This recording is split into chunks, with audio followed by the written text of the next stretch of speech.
Hello बच्चों, JEE mains 2024 की series में आप सभी का स्वागत है। आज मैं एक क्वेश्चंस लेके आया हूं जो कि थिन लेयर क्रोमेटोग्राफी के ऊपर बेस्ड क्वेश्चन है। बहुत सारे बच्चों को थिन लेयर क्रोमेटोग्राफी के क्वेश्चंस नहीं समझ में आते हैं, बहुत सारे बच्चे पढ़े नहीं होते हैं, जिसकी वजह से इस तरह के क्वेश्चंस को सॉल्व नहीं कर पाते हैं। आज मैं एक जेई मेंस 2023 का भी क्वेश्चंस लेके आया हूँ और जेई मेंस 2024 का भी क्वेश्चंस लेके आया हूँ जो कि थिन लेयर क्रोमेटोग्राफी पे बेस है। आप एक बार अगर आपने थिन लेयर क्रोमेटोग्राफी क्वेश्चंस पढ़ा हुआ है तो आप एक बार इस क्वेश्चंस को ट्राई करिए खुद से। अगर नहीं किया हुआ है तो जैसे मैं बता रहा हूँ उस तरह से आप इस क्वेश्चंस को ट्राई करिएगा। जैसे ये है क्वेश्चंस आपके सामने है। Following chromatograph was developed by absorption of compound A. कोई कंपाउंड ए है जो कि 6 सेंटीमीटर है टीएलसी ग्लास प्लेट से। अब देखो ये आपका टीएलसी ग्लास प्लेट है, ये वाला नीचे वाला जो बॉटम वाला, ठीक है। और इसको हम लोग बोलते हैं बेस लाइन। एक ऊपर से कितना भी सेंटीमीटर ऊपर से एक लाइन खींच दो, उसको हम लोग बोलते हैं बेस लाइन। जनरली अगर नहीं दिया होगा तो हम लोग 1 सेंटीमीटर लेके चलते हैं। और ऊपर एक होता है सॉल्वेंट फ्रंट। अब ये सॉल्वेंट फ्रंट क्या होता है? तो जैसे हम आपको पता होगा कि थिन लेयर क्रोमेटोग्राफी किस पे काम करता है, एब्जॉर्प्शन के ऊपर काम करता है। हमने हमारे पास एक ग्लास का प्लेट है, ठीक है। मैं बता रहा हूँ कैसे काम करता है उसके बारे में एक बार। हमारे पास मान लो एक ग्लास का प्लेट है, ठीक है। इसके ऊपर हम लोग क्या करते हैं, थोड़ी मोटी परत सिलिका जेल का चढ़ा देते हैं। सिलिका जेल का ले लो चाहे एल्यूमिनिया का ले लो, ये दो हम लोग यूज करते हैं कंपाउंड एड्जॉर्बेंट के लिए। इनके ऊपर क्या होता है, इनके ग्लास प्लेट के ऊपर हमने लेयर चढ़ा दिया। अब इस लेयर पे हम क्या काम करते हैं, 1 सेंटीमीटर के ऊपर या फिर बेस लाइन, ये हमारी बेस लाइन हो गई। इस बेस लाइन पे हम लोग क्या काम करते हैं, जिस भी कंपाउंड का हमें देखना होता है कि उसके अंदर कितने कलर मिक्स हैं, तो हम क्या काम करते हैं, उसके ऊपर हम लोग डॉट लगा देते हैं। यानी कि इस बेस लाइन पे हमने क्या लगा दिया, एक डॉट लगा दिया। अब डॉट लगाने के बाद क्या होगा, ये इसके जो कलर्स होंगे वो यहाँ से मूव करना शुरू कर देगा। अगर एक कलर होगा तो एक कलर मूव करेगा, 2 कलर होगा तो 2 कलर मूव करेंगे, इस तरह से, ठीक है। क्या करेंगे, मूव करेंगे यहाँ पे इस तरह से। तो यहाँ पे मान के चला है कि एक कलर है, तो इसलिए एक कलर मान लो यहाँ पे मूव किया यहाँ पे। अब क्या होगा, जैसे ही इसको किसी सॉल्वेंट के ऊपर हम लोग डिजॉल्व करते हैं, ठीक है, किसी सॉल्वेंट में हम लोग इसको डिजॉल्व करते हैं, तो सॉल्वेंट क्या होता है, कलर के ऊपर तक जाता है, जिसको हम लोग सॉल्वेंट फ्रंट बोलते हैं। अब बात आती है कि रिटार्डेशन फैक्टर, आरएफ जिसको हम लोग बोलते हैं, आरएफ क्या होता है, रिटार्डेशन फैक्टर।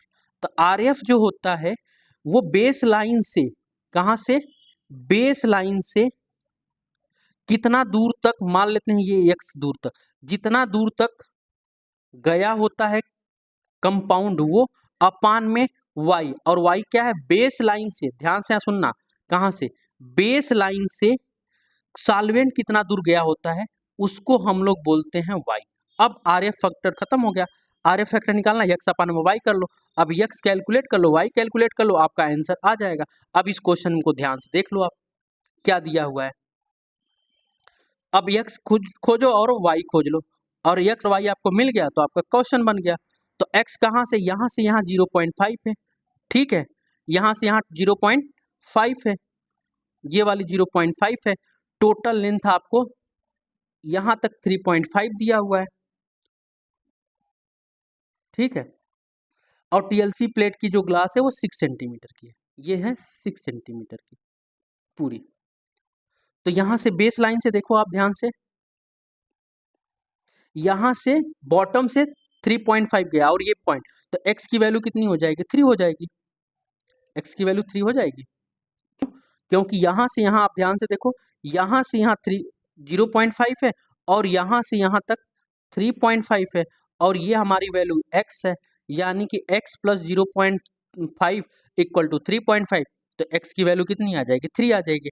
अब इसी तरह से y देख लो, यहाँ से टोटल लेंथ आपकी बेस लाइन से टोटल लेंथ कितनी है, 6 है। आधा सेंटीमीटर ऊपर से क्या, आधा सेंटीमीटर नीचे से क्या, सॉल्वेंट लाइन यहाँ पे है, ये कितनी हो जाएगी, क्योंकि पूरी लाइन कितनी है 0.5 प्लस वाई प्लस ये नीचे का 0.5, तो इक्वल टू 6 है, तो y इक्वल टू कितना आ जाएगा, 5 आ जाएगा। तो ये वाली वैल्यू हो गई आपकी कितनी, 5, y की वैल्यू आ गई 5, तो आपकी वैल्यू कितनी आ जाएगी 3/5 यानी कि 0.6, और इसको इस फॉर्म में लिखेंगे 10 टू द पावर इस फॉर्म में, तो ये हो जाएगा 6 इंटू 10 टू द पावर -1, यानी कि आपकी जो वैल्यू हो जाएगी उसकी RF की फैक्टर की वैल्यू कितनी हो जाएगी 6 इंटू 10 टू द पावर -1, और ये क्वेश्चन इंटीजर टाइप में है तो इसकी वैल्यू कितनी आ जाएगी 6 आ जाएगी। खत्म। अब ये क्वेश्चन आप खुद से सॉल्व करो। अगर ये पहला वाला क्वेश्चन समझ में आ गया है तो दूसरा वाला क्वेश्चन खुद से सॉल्व करो। आप क्या काम करना है, सेम वही काम करना है। यहाँ पे भी रिटार्डेशन फैक्टर का रेशियो बताना है ए और बी के बीच में। ध्यान से पढ़ लो एक बार क्वेश्चंस को, क्या दिया हुआ है। In the given TLC the distance spot A and B 5 centimetre 7 centimetre from the bottom of TLC. Bottom of TLC से, बेस लाइन से हमें निकालना होता है, बॉटम ऑफ टीएलसी से दिया हुआ है respectively. R F of B कितना टाइम्स होगा आर एफ ऑफ ए का, तो आर एफ ऑफ बी निकाल लो पहले, कितना आ रहेगा R F of B, X निकाल लो। टोटल 10 सेंटीमीटर है, ए की वैल्यू कितना दिया हुआ बेस लाइन से, ये 5 दिया हुआ है, यहाँ से बेस लाइन से ये 5 दिया हुआ है, यहाँ से यहाँ 5 है, तो बेस लाइन से कितनी हो जाएगी 4 हो जाएगी, क्योंकि ये वाली 1 सेंटीमीटर है। और यहाँ से यहाँ कितनी दिया हुआ है, यहाँ से यहाँ दिया हुआ है कितना 7, तो बेस लाइन से कितना हो जाएगा R F for B, R F for A, तो एक्स की वैल्यू कितनी हो जाएगी 4, और इसके लिए एक्स की वैल्यू कितनी हो जाएगी 6 अपान में सॉल्वेंट फ्रंट कितना हो जाएगा, सॉल्वेंट फ्रंट कितना हो जाएगा, सॉल्वेंट फ्रंट आपका हो जाएगा टोटल 10 है, 1 सेंटीमीटर नीचे से 1 सेंटीमीटर ऊपर से चला गया है, तो टोटल 8 हो गया। तो यहाँ पे y की वैल्यू भी कितनी हो गई 8, इसके लिए भी y की वैल्यू इसके लिए भी 8 हो गया। तो निकाल लो यहाँ से कितना हो जाएगा, इसकी वैल्यू करोगे तो आपका 1/2 आ रहा है, इसकी वैल्यू करोगे तो 3/4 आ रहा है।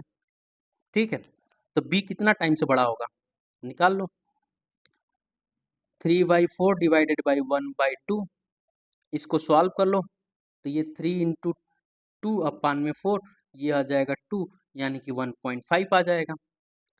आर एफ अपन है, इसको लिखना है किस फॉर्म में, टू द पावर इतने में, तो आर एफ की वैल्यू कितनी हो जाएगी, आर एफ बी की value 15 into 10 to the power -1 लिख सकते हैं, 15 इंटू 10 टू द पावर -1, किसको 1.5 को।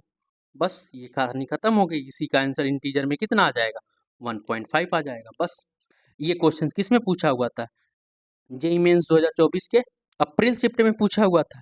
ये क्वेश्चन किस में पूछा हुआ है, जेईई मेंस 2023 में 29 अप्रैल को एक शिफ्ट में पूछा हुआ। तो इस तरह से आप देखोगे तो एक क्वेश्चन जेईई मेंस में किसी न किसी फेज में एक पूछा हुआ है, या तो फर्स्ट फेज में पूछा हुआ है या तो सेकंड फेज में पूछा हुआ है, किस पे, क्रोमेटोग्राफी पे। और जेईई मेंस में जब भी आपको सेपरेशन से क्वेश्चन पूछेगा, सेपरेशन आपका ऑर्गेनिक कंपाउंड, तो वहां से क्रोमेटोग्राफी को ज़्यादा प्रीफर करेगा। तो होप सो आपको ये क्वेश्चन समझ में आया होगा। ऐसे ही और क्वेश्चंस के लिए हमारे चैनल पे बने रहिए। अगर आपको कोई डाउट आता है तो कमेंट बॉक्स में ज़रूर कमेंट करिए, हम आपको उस क्वेश्चंस को जरूर सॉल्व करेंगे।